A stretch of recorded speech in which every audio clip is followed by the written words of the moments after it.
So, hello and welcome to today's episode of Who Gives a Folk. And this isn't a normal episode.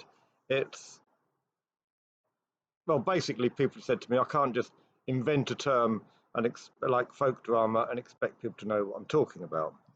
And yeah, they probably got a point. So, this video is a sort of introduction to my thinking behind the term, the concepts, and largely what this channel's really are trying to achieve. So everybody's familiar with folk horror now. It's probably one of the most vibrant motifs for modern horror films. People are finding examples of it all over the place, going back in history and different films and that. But there's also a rich tradition of films and TV programs which don't really fit into the folk horror category, but people who like folk horror kind of like these films and programs as well. There's something about them that still resonates. So I've called that folk drama. It's where there's no real horror elements to it. There's quite probably no supernatural elements to it, but it still is something different to your normal run-of-the-mill countryside drama. It sort of inhabits a netherworld between Darling Buds of May and Midsummer Murders. It's you could put the program, I can't remember the name of, but it will go up there shortly, where that chap investigates weird things, but they've got a Scooby-Doo ending. There's not actually anything supernatural about it. So these are the kind of things that I'm mainly going to be talking about.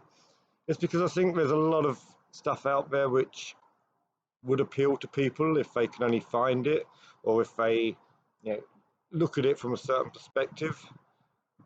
Some of the tropes that one would be looking for in what I'm terming folk drama are a challenge between tradition and modernity, the way that people look for the old ways and they come into challenge with people trying to bring innovation, bring new ways of thinking, new ways of doing things.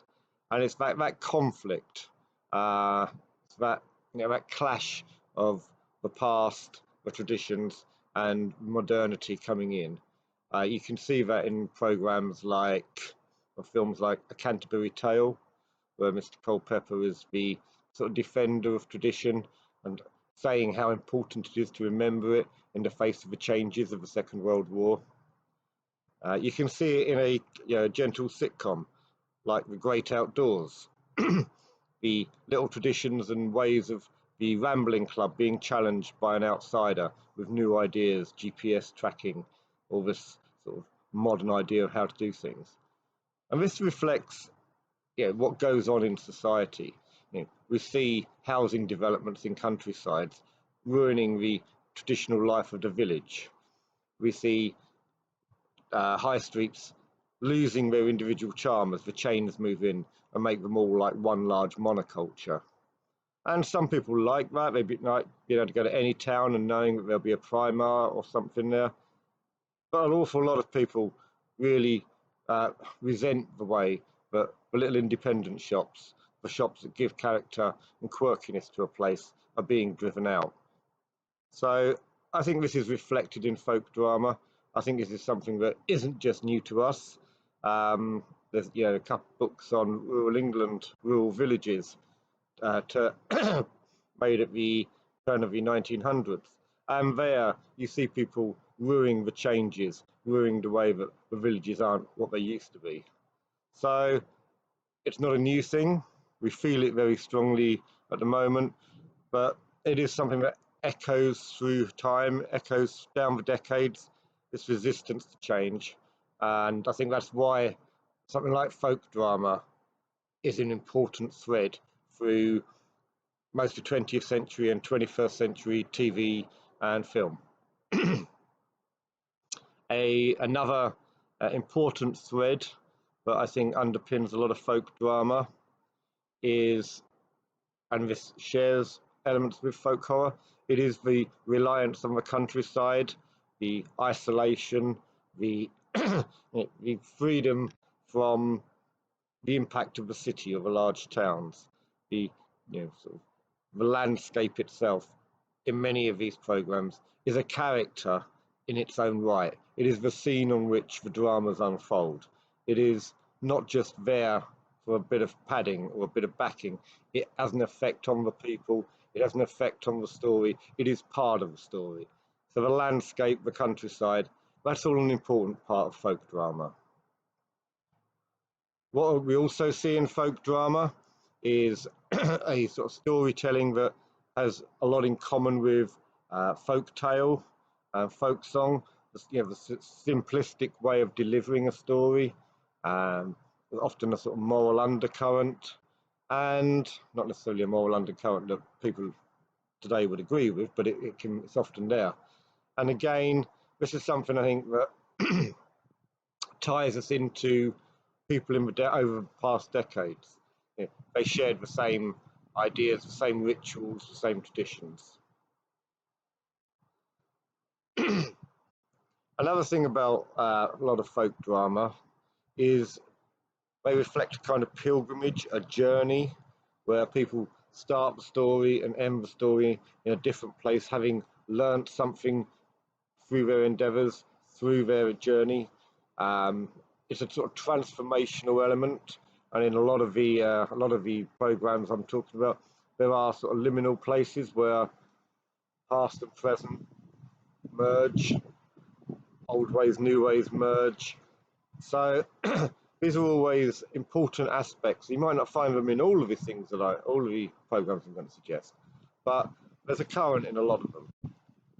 So that's kind of an introduction to the theory I'm working on of folk drama. Still working it out, really, refining it, trying to see what the edges are. But that's where I'm coming from at the moment. If you have any ideas on that, please put them in the comments. If you have any other examples or things you think I should be watching, please let me know. What I'll also do from time to time is book reviews of books I read growing up that are kind of eerie, kind of a little bit odd. Not much in the vein of and similar to things like the Alan Garner books and The Dark is Rising, but those books have talked about a lot. Everybody knows about them. So these will be books that I don't think have got much recognition, but people who still like adults who still like reading The Owl Service or still like reading The Moon of Gomrath might actually enjoy these books as well. You can probably get them on Amazon or something, but they're books that I just think have a nice little resonance to them, something I think will appeal to people who like folk horror, ghost stories, and the folk drama ethos I'm trying to put together. So they may be videos that are also made to come up, and anything else I think might be of interest. There will be some that are undoubtedly folk horror, but because I've not seen them referenced anywhere or mentioned by anyone else, I'll probably throw them in as well. I've a couple of them in mind. Is there anything else you'd like to see in a similar vein? Let me know below.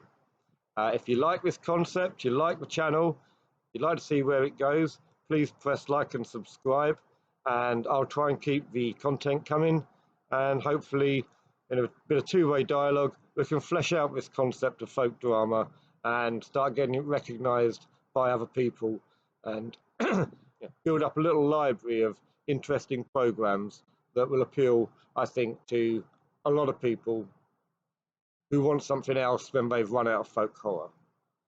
I like to think of it as the lives of everyday folk when they don't need a sacrifice and the strangers don't come a visiting. So thank you for listening. I hope that's kind of it, introduced what I'm doing. Take care.